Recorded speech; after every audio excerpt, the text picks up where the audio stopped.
নমস্কার বন্ধুরা, আর একটা নতুন ভিডিওর সাথে তোমাদের সবাইকে জানাই স্বাগত। আজকে আমি দেখাবো কোনো রকম টাকা পয়সা খরচা করার ঝামেলা ছাড়াই কিংবা বাজারে যাওয়ার ঝামেলা ছাড়াই খুব সহজে কিভাবে তোমরা ঘরে বসে নিজে হাতে বটি পরিষ্কার করতে পারবে। কারণ একটা গৃহিণী জানেন যে বটি তার কতটা দরকারি জিনিস। কারণ এই বটির যদি ঠিকঠাক ধার না থাকে, সেই বটি দিয়ে সবজি কাটা বা মাছ মাংস কাটা খুবই কিন্তু কষ্টদায়ক হয়ে পড়ে। সেটা একটা গৃহিণী ছাড়া অন্য কেউ কিন্তু সেটা বুঝতে পারে না। তো আজকে আমি তোমাদেরকে দেখাবো খুব সহজে কিভাবে বটি পরিষ্কার করা যায়। তো এখানে আমি দিয়ে দিচ্ছি লবণ। যে লবণটা আমরা রান্নার কাজে খাই, তো সেই লবণটা কিন্তু এখানে আমি দিয়ে দিলাম। তারপরে দেখো, একটা কিন্তু ওষুধের খালি প্যাকেট নিয়েছি, সেই খালি প্যাকেটটা দিয়েই কিন্তু বটিটা আমি পরিষ্কার করব খুব সহজে। তো এই খালি প্যাকেটটা দিয়ে এইভাবে ঘষে নিচ্ছি। তোমাদের কাছে যদি স্টিলের স্ক্রাবার থাকে, তোমরা সেই স্ক্রাবার দিয়েও কিন্তু এই বটির এই জায়গাগুলো ঘষে নিতে পারবে।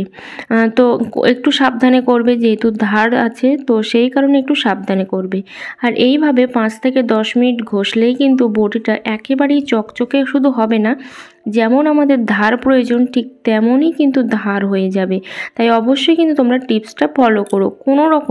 কোনো জিনিস কিন্তু লাগবে না, শুধুমাত্র এই লবণ দিয়েই কিন্তু বটিটা আমি পরিষ্কার করব।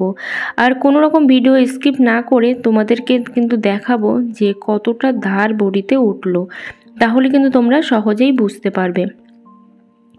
দেখো, যে লবণটা পড়ে যাচ্ছে সেই লবণটাও কিন্তু আমি এখানে তুলে নেব, কারণ এই লবণটা এখনও কিন্তু অনেকটাই ভালো আছে।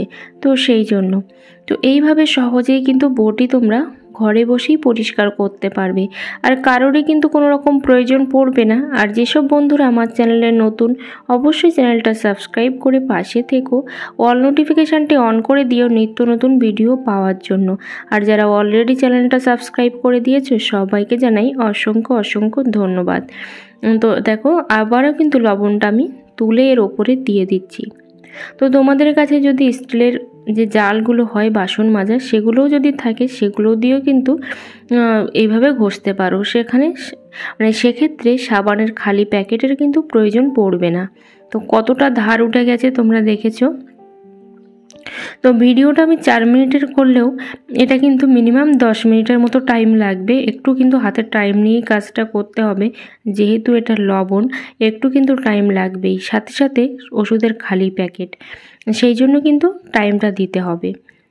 তো এইভাবে দেখো, আমি কিন্তু সমস্ত জায়গায় ঘষে পরিষ্কার করছি না, কারণ সমস্ত জায়গায় করলে বটিটা খুবই হালকা, সেটা ভেঙে যেতে পারে। সেই জন্য আমার যেটুকু প্রয়োজন আমি সেটুকু জায়গাতেই কিন্তু পরিষ্কার করে নেব এইভাবে।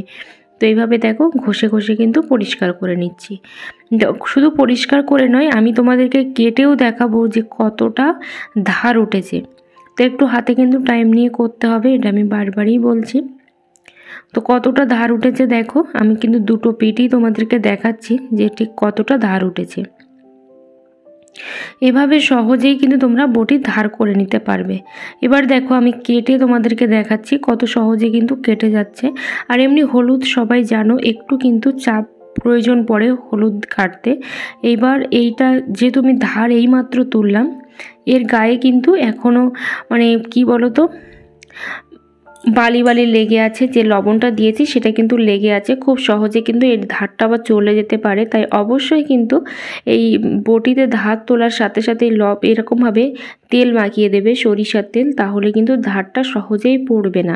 আর যদি তোমরা ধার তুলে ওইভাবে রেখে দাও, তাহলে কিন্তু ধারটা খুব সহজেই আবার চলে যায়, সেই ধারটা কিন্তু থাকে না। তাই অবশ্যই ধারটা তোলার সাথে সাথে বটিটা পরিষ্কার করে মুছে নিয়ে কিন্তু তেল মাখিয়ে দেবে। ভিডিওটা ভালো লাগলে অবশ্যই কিন্তু একবার হলেও বাড়িতে ট্রাই করো।